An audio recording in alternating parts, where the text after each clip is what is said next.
only you can understand the depth of knowledge he is having. And the way he thinks and dreams how India can be mechanized and where we are lacking and what are the new technologies should be brought in. So thoroughly knowledgeable, a great man is with us today to address us and to enlighten us on the importance of agri mechanization, especially in our country. Okay, and I should tell you, I used to admire him from a long distance because the way he has the capability to lead a team, turn around the industry in a different level. That is, I think, remarkable. He has proved that in many places and he is still doing it in a big way. So, a remarkably successful person we have today here, and we are really blessed to have you here, sir, today. And let us listen to you because you listen every time to me. And we are really privileged to have you and both of you here. And let us take this relationship of together being industry and media to a next level. And I'm sure he will be able to guide us to go how to move ahead. Okay, welcome, sir. Please. Thank you. Do I need the mic? Can you hear me in the back? Since he's given me a lot of coffee, I prefer to speak loud. You can hear? I was trying to look at the resemblance of the two organizations you're talking about. He was telling me that you are 27 years old. In this organization is 27 years old. ACE is exactly 29 years old. Okay. You are an entrepreneur. Mr. Agarwal was a professional. And he decided that the Indian customer needs to be given that necessary recognition and given good products.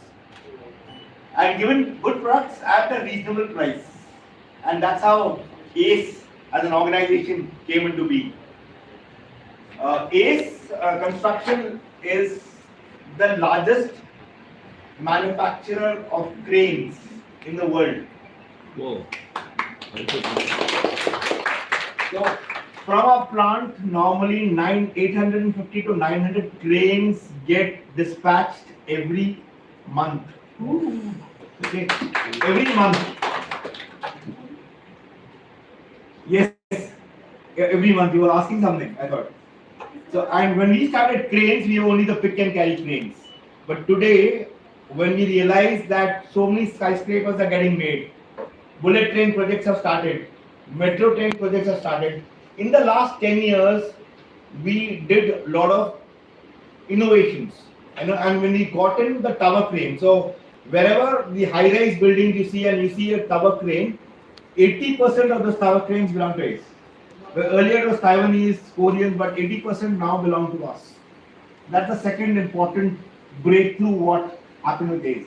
The third thing is defense, army, navy, BROs, BSF. So all the armed forces, the army, the defense started looking at this organization and wanted to engage with us. So obviously we had to go through all the severe reliability, testing, durability, and fortunately for us, in every vertical today we have business with the defense. Every vertical. Tractors, we gave them 500 tractors last year. We've given them cranes, we have given them mounted trucks, truck mounted cranes, so everything. So when army starts looking at an organization, what does that mean? It means that this organization can give you quality, it can give you reliability, it can give you durability. So that's the other thing which happened to us. So that is transformed. The other thing is that we are also into material handling equipment, with the forklift trucks, pallets. So there we have a market share of close to about 35%. We are number 2 in the group in the entire industry. So those are small initiatives. But when we looked at the warehousing equipment, we realized that electric is going to be the future. Or CNG is going to be the future. It's not going to be diesel and petrol. So we started looking at those very specific interventions and got them onto our board. So we are again very strong on those two fuels. I don't know how many of you went and saw the exhibition last year. What was the name of the Goma in Greater Noida? where we had exhibited the first electric crane. No one in the world had made an electric crane. So what has happened was you have a platform, and depending upon the needs of the consumer, you start building upon those platforms and start creating what the customer wants. So, and that's where this entire organization has gone through. So we were close to what, 1250 crores turnover in COVID times. Okay, this was 2020-21. Today we are at 3,000 crores. This year we are close to about 3,000 crores. Next year we are planning for 5,000 crores. So, and that's the one of the key reasons why I'm telling you about these figures is because India is poised to grow, right? India infrastructure industry is fantastically moving in a geometric progression, not arithmetic progression, right? The number of roads which are getting made. So if they were doing 11 kilometers a day, today they're doing 35 kilometers a day, right? So many new projects have got approved by the government with respect to the bullet train, the metros. So all these need Indian equipment. And the best part of the DNA of this organization is with the same fundamental of Atmanirbhar Bharat, the Pura Swadeshi. So it's totally indigenous. So whatever we say that they are designs which have been looked at, but we have taken those designs and fully indigenized. Okay, so this was the construction industry and the material handling industry. Now, since we are the Krishi group, right, or the team which handles the Krishi group, we are also into agriculture equipment.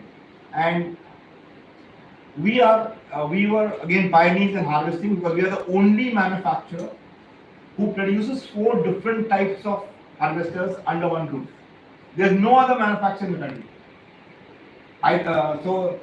If you look at class, they have only the tangential flow, whereas in case of Kubota, they have the axial flow. We have everything. We have tangential flow, we have an axial flow, we have gearless harvesters, we have high performance, high horsepower harvesters. So as we move along, I'm able to give a portfolio of products, a boutique of products, which a customer, whatever he wants, he takes. So first we had the product. Then we said, no, I don't think we should only look at product. We said next to look at solutions. Okay. So when he said solution, we started looking at crop. Right? The harvesting, a harvester, for harvesting you need crops. So earlier people used to talk about wheat and paddy harvester. Then they said, okay, maize harvester. So we said, no, we should now broad base it. So today the harvesters, what we produce, take care of 14 crops. And last year we worked with certain governments, especially when it was the year of the millet in India. So the government said, why don't you look at doing millet harvesting also? So we created this product for millet. So now, since we are doing millets here, South Africa being a large millet producing country, which is one of the parts of Africa, which is Ethiopia, they said we also will do it. So what I'm saying is, it's easy since India is a large country. Okay, as he was saying, India has 624 tractorable districts. Which is out of 725, 624 districts tractor sell, and where producers are possible. Why not in the remaining, sir? No, hills and so when you talk about the districts, so I think, and I think you are a young population, you really have an opportunity to create something here which can get exported to the world. Because no one has that technology here, no one has that capability here, no one has that knowledge base which we have. Because we go through various circumstances, and which no one else has. So I think, so this is one part of the story. Now let me go back to where we need you. So you are aware of the Indian agricultural fundamentals. So as of today, we are in a happy position because whatever we produce, we are able to consume, and we are not importing a lot of food stuff. We are doing certain pulses, which again over the next 2-3 years that will also go down, because the focus of the Indian ministries of the agriculture is to how to improve or increase the tur dal and the other pulses production. But the other challenge is that our population is also growing. Okay, land is whatever land is there is available, and that land is also getting reduced because of commercialization. So within the given land, all of you need to produce close to 350 million tons of food grains to ensure that everyone sitting here plus the population of India gets food from here rather than import. And this is a challenge for us because how fast can you produce? So if you go back 20 years, you ask a farmer, he'll say, I produce only one crop.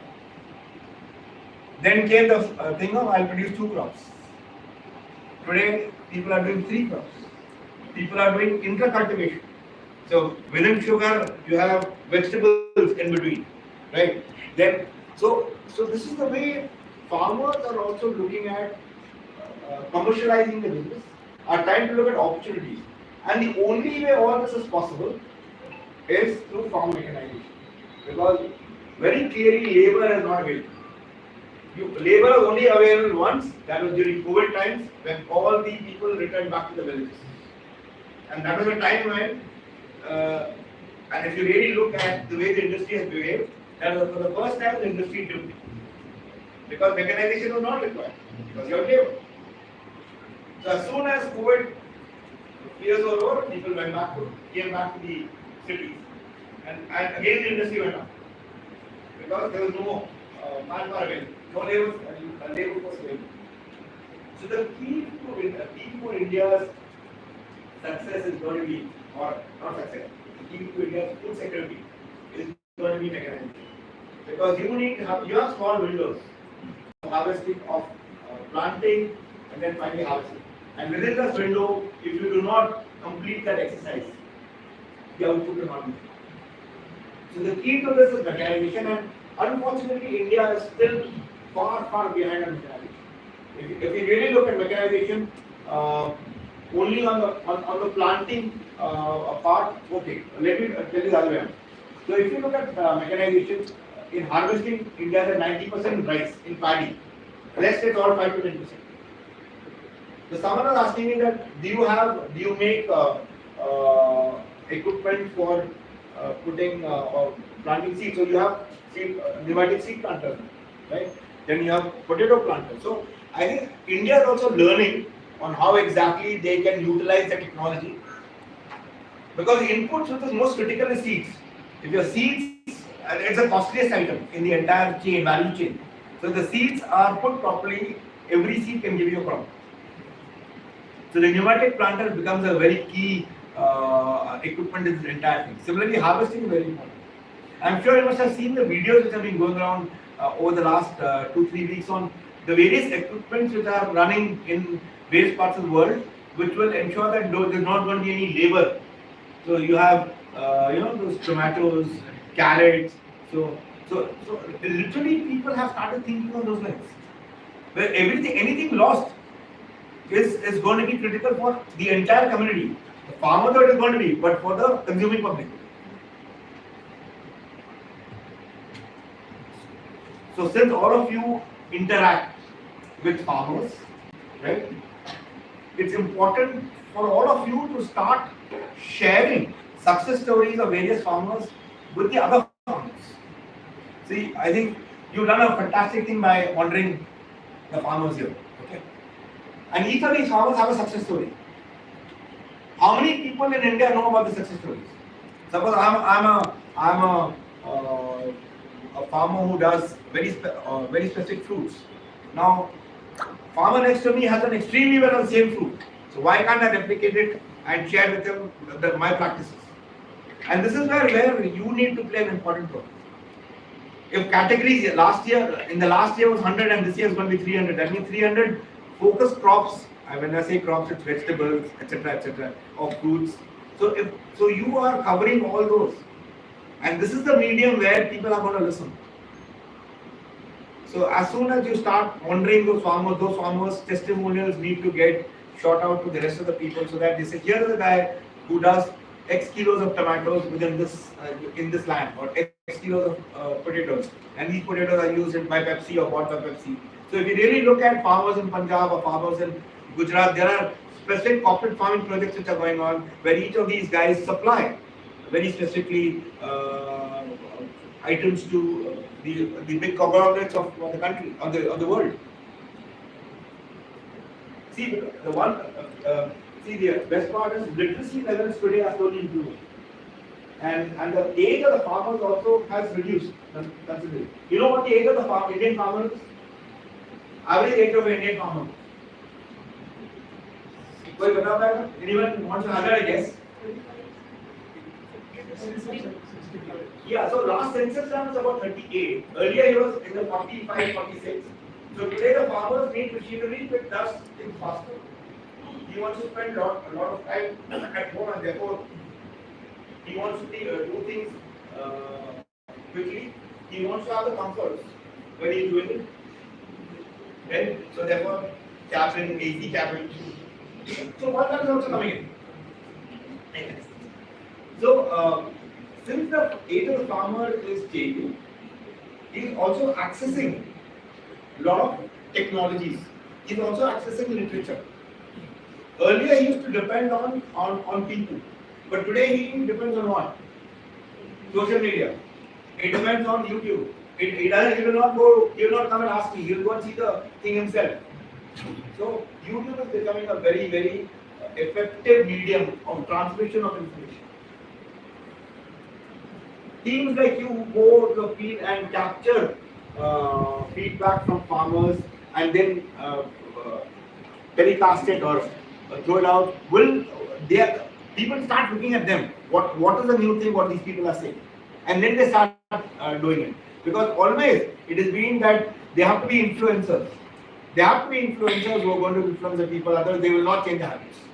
And you sitting here are major influencers because you are not from a medium which is, I would say, not partial, you're impartial. So the entire responsibility of this team is to transmit as much information, correct information, to the concerned community, to the farming community, so that they can improve their earnings. So when they start improving their earnings, it becomes easier for India as a country to adhere to their targets. Because see, fruits and vegetables have done extremely well. For the first time, the output of the fruits and vegetables are more than the food grains.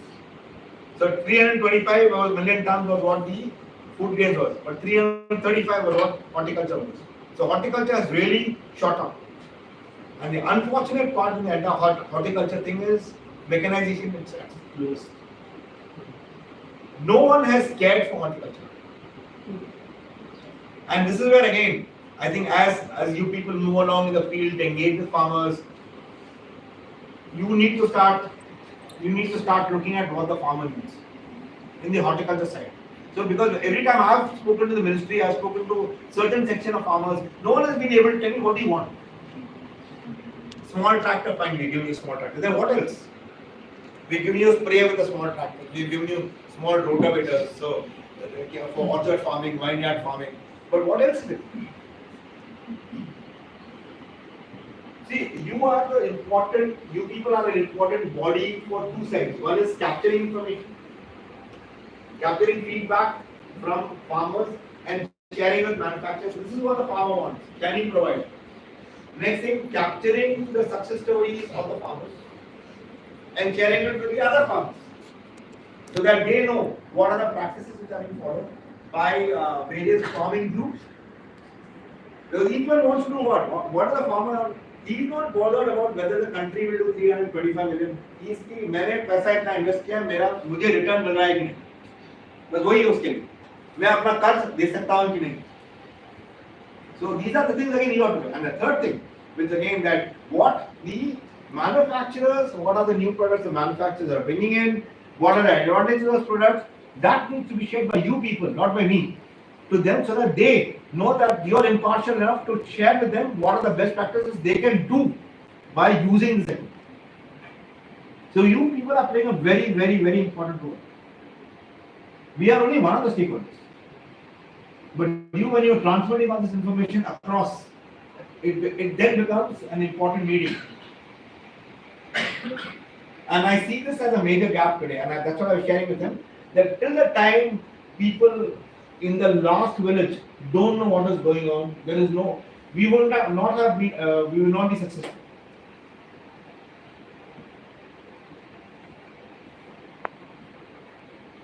So these are some of my thoughts I was just thought because I was asking here, I think there are about 180 people who are here and you cover about 12 languages and each of these languages are critical because language is also important for them to understand. In explaining to them in their language becomes easier and they start believing. And very few institutions are like this, like your organization which has the capacity of 12 languages. So normally 1 or 2 languages. So I think you, first of all, you should be all proud of this organization in terms of 27-year legacy. Okay, now serving the Indian agriculture industry as a medium for sharing the best techniques. Anything else you want to know? Because I think the other thing is that we are far away on precision farming. You know, because the reason why is because our land holdings are very small. So as we go into more and more precision farming, you need, the drones. Fine, today fortunately drone technology has started being accepted by farmers. I think one level of precision farming is happening, but if you go to the next level of precision farming, it becomes costlier. So the other thing we kept discussing with the government is can we look at subsidies or can we try to indigenize those various aspects of precision farming which will lead to better productivity and better efficiency. Because as I said, the most critical thing is seeds, fertilizers, chemicals. So you need planters for the seeds, you need exactly sprayers for pesticides and pinpointed accuracy for chemicals. So that you use the right amount of chemicals. It is not overused. Therefore, you save on that, save money on that, and also help in the crops to grow properly. So this is a thing which all of us have to start working on, precision technology, in every aspect. So there are a lot of startups who are coming up. There are a lot of manufacturers who are coming in and bringing in precision technology. But acceptance of precision technology at the field level is what you need to do. Because I think what you need to convey is what is the advantage to the farmer. By telling him that you're going to use it is one thing, but telling him what is the advantage he's going to get in future is what is the message you need to convey. So this medium is an important medium. As you see in elections, media plays an important role. So in this agriculture fight towards food subsidy or food security, I would say, wrong word, subsidy, food security, you are the people who are going to help us out. Because everyone is worried. Once our population increases and we are not able to meet our food needs, our import will go up, and therefore inflation will also go up. So in between, you saw suddenly that retail inflation has shot up because of vegetables and all, because there was drought somewhere. Your dal prices pulses prices shot through the roof because production was not there, the requirement was not much more. So in a way, we've done a super job. I think over the last 75 years, we've done a super job in ensuring where we are. I can only say that about 10 years back, we used to be talking to the ministry and we are at 250 million tons. That's it. In the last 10 years, we've come to 325 million tons. Tractor industry was 5 lakhs, today is at 9.5 lakhs. So mechanization is increasing. People are understanding the importance of mechanization and also understanding where a country can move because of mechanization. Because once your agriculture needs are taken care of, the country can then focus on other things like defense or infrastructure. But till the time the agri needs are not taken care of, the country will keep on thinking, what do I need to do? Which is also a very dangerous thing. So I hope all of you have not got bored. So I have one question, sir. Don't ask me a difficult question. No, not at all. So the government has been urging the mechanization industry. You just mentioned about mechanization. So the government has been urging the mechanization industry to reach out to small and marginal farmers. So how is ACE working in that direction? Because from what I understand, ACE has all implements that cater to the big farmers with big land. So what about the small? No, I think I like to correct. See, when you say a harvester, ours is not a huge harvester. It's not a it's a small compact harvester which will take care of small land holdings, right? See, big land holdings in India mostly today are getting corporatized. Uh, Small and marginal farmers form 85-90% of the Indian farming group. So all these, so today what is happening is that the farmer accesses his requirement through contractors. So the word when I use is custom hiring. So that's a different way of custom hiring. But today, small marginal farmer knows that he has to get his crop harvested. It has to be through mechanization. I don't have the funds. I will call you, who's a contractor, and I will pay you X amount of rupees per hour, and you please harvest. So as ACE, you are working towards ensuring that every farmer has an access to your. So absolutely. So we are trying to spread the word around that how mechanization can improve his productivity and how can he earn. So one is the contractor's role who provides that equipment, but one is the farmer to accept that. So yes, it's a major challenge for all of us. I think it's not so easy. That's where we can. Yeah. So there will be three stakeholders in this. You as an agency which can communicate that information. We as a manufacturer, and third as the player who's going to play that in a sense that custom hiring center, which could be an FPO or could be any other groups of people, self-help groups. So this is the way we have to start taking it down right to the last level. It is a tough job because, as you said, most of the farmers are small and marginal here, and it's I don't expect government to keep on giving subsidies. It'll stop at a particular level, but then after which the farmers themselves pick it up because they know what the advantages are. But I think it's interesting times for us really, because we'll be the only country who would be who have a full comprehensive crop coverage. You name the crop, we have it.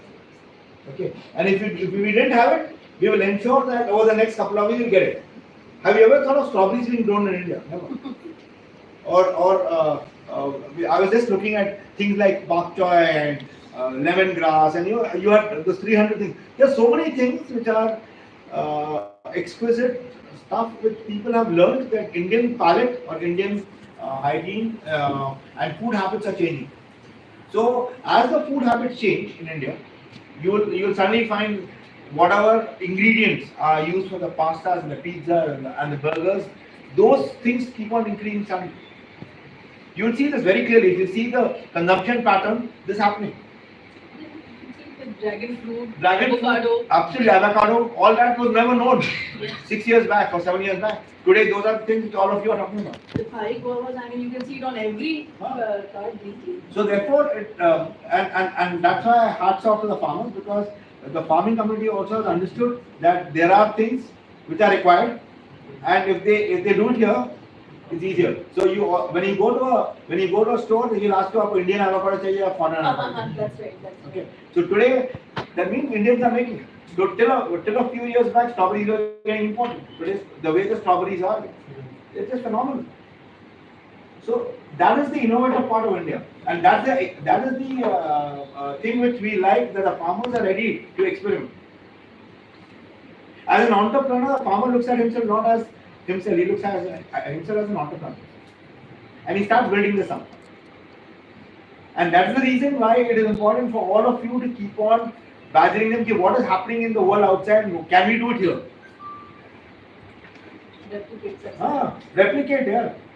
And the thing is, whatever you see outside, it can easily be replicated in India because the technology is easily available. But we need to see those spikes. We need to see what is going on, how the habit changes. Nothing happens in a day. There's a pattern to it.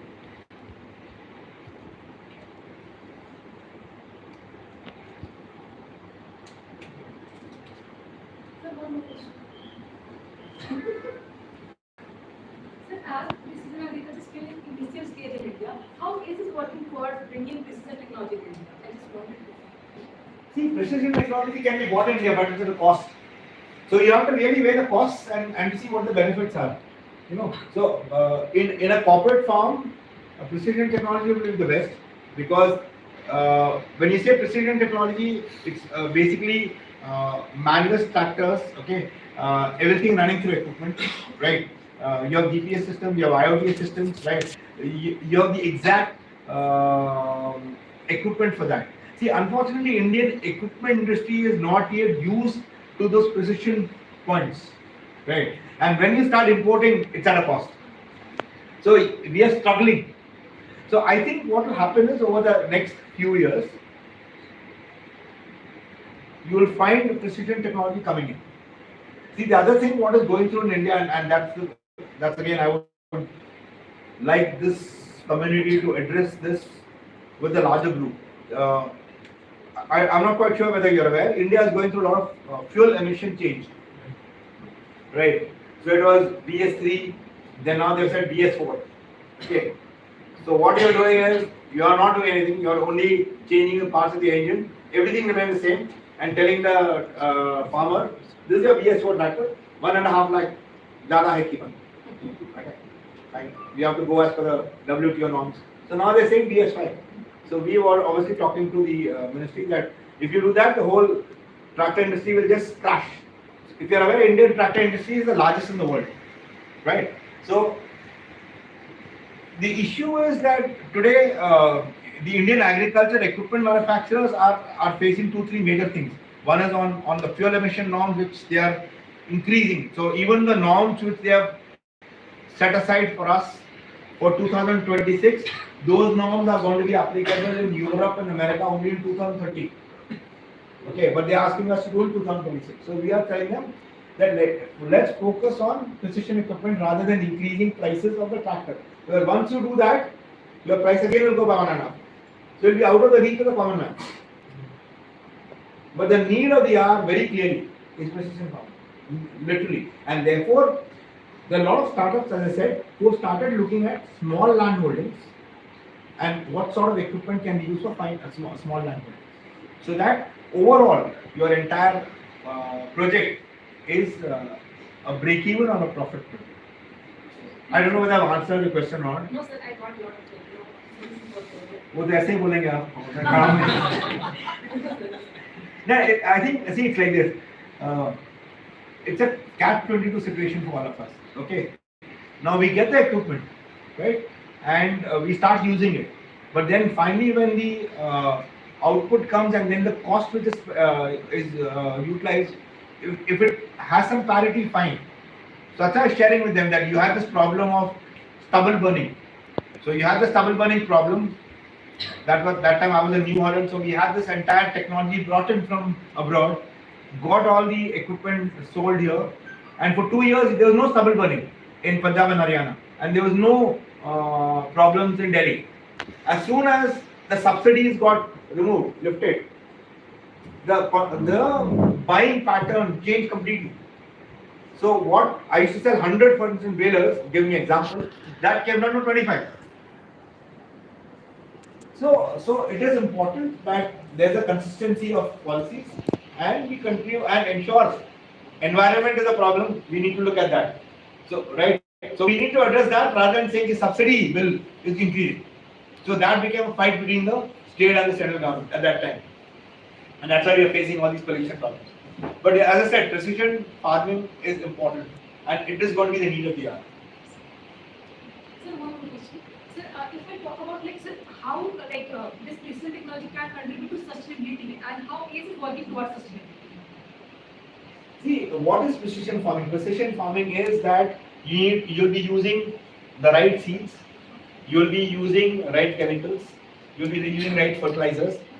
The depth also is determined by the equipment. Okay, all this will do what?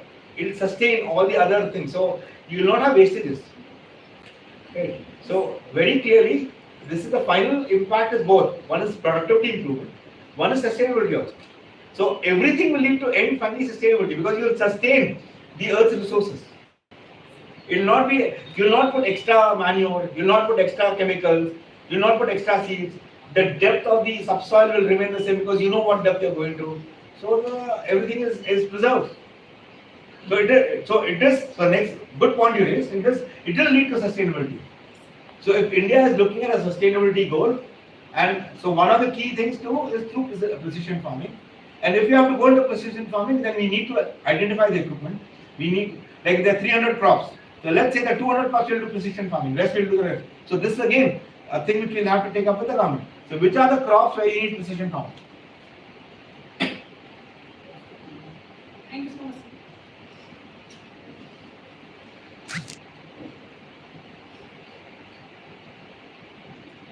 Once again, I was saying this community is the most important community for transmission of information. Because whatever you're hearing from me, I'm sure you must be hearing from so many people. You must be hearing from also the people who really do it, the farmers. So their voice needs to be shared with the other farmers, because that would take them to take correct decisions. Rather than I saying that you do it, if the other farmer says it, they'll do it.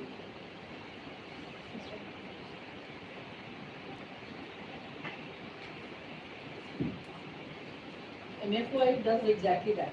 That's what I'm saying. Creating See, brand ambassadors who everybody would stand up and listen to. absolutely. So one is, see, it's like this. How are you able to disseminate this information to how many people?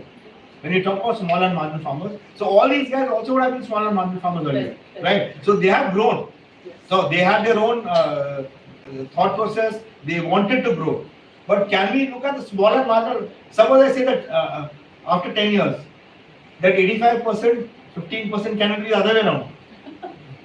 Can 15% be small and marginal farmers and 85% be large farmers? It can be, why not? I'm saying large not by acreage of holding. I'm talking about earning capacities.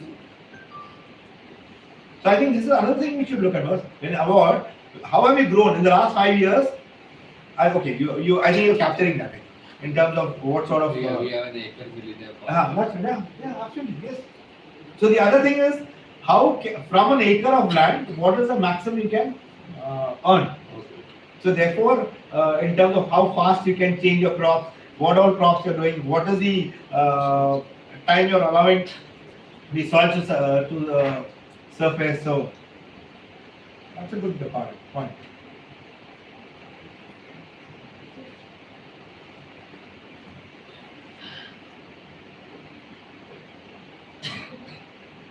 Can I call it a day? Yes. Good addressing all of you. And I wish you all the best. I think the next from 100 crops to 300 crops is not going to be simple in identifying the millennial farmers. So all the best for that. And I'm sure we'll be engaging ourselves with you also sometime in the other. Right? Thank you very much for being here. Thank you for your enlightening words, sir. Concluding the event, I'd like to propose a vote of thanks. Let's together come forward for a group photograph, please. Fantastic.